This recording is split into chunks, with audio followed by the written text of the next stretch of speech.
1997, Biggie was fatally shot in LA. After this, Faith's whole perception of the music industry and Bad Boy Records changed, and she was desperate to leave Diddy's label. Faith later told the New York Times that Diddy started mistreating her and putting all kinds of crazy demands on her, like forcing her to tan every other day. Puff used to walk me to the tanning salon every other day because I was pale and he wanted to tan me up, Faith said. And he told me he wanted me to walk out of the house and look glamorous all the time. Also, almost immediately after Biggie died, Diddy pressured Faith to perform his track I'll Be Missing You with him and Sting at the 1997 MTV Music Awards, despite the fact she was still grieving. Faith said, when he wanted me to sing I'll Be Missing You at the MTV Awards with Sting, I didn't want to do anything, I was still grieving. But he got me on the phone and was like, listen, you ain't about to F my thing up. I thought my crying would work, but he persuaded me to do it. Around this time, there were also a lot of rumors and speculations that Diddy set Biggie up to be killed because he reportedly ordered him to go to LA, knowing that folks over there were looking to avenge Tupac's death. According to former Bad Boy Records executive Kirk Burroughs, Biggie was supposed to travel to London on the day he was killed. However, Diddy called the night before and said Biggie had stayed in LA. He was supposed to leave that early morning, go to London, and we would be out there for 2-3 days, and then he would go back to New York and go home.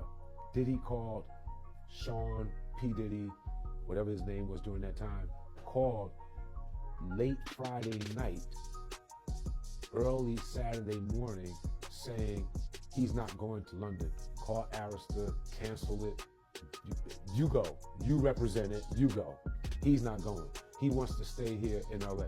Biggie's mom, Valletta, also had doubts about Diddy's loyalty, writing in her memoir, I believe Sean loved my son after he was dead. I used to tell Christopher all the time not to trust Sean. And while Valletta didn't directly accuse Diddy of anything, during her 2020 interview on The Breakfast Club, she said she still wants to strangle some of Biggie's former associates. You know, some of some of his associates, I still want to strangle them. So with all these rumors about Diddy setting up Biggie, Faith was looking for a way out to leave Bad Boy. This is the infamous Daddy's House recording studios, and after losing Big, I refused to record here on my Keep the Faith album. I was just kind of like over everything and everybody. To be honest, I wanted to try and leave Bad Boy after Big died.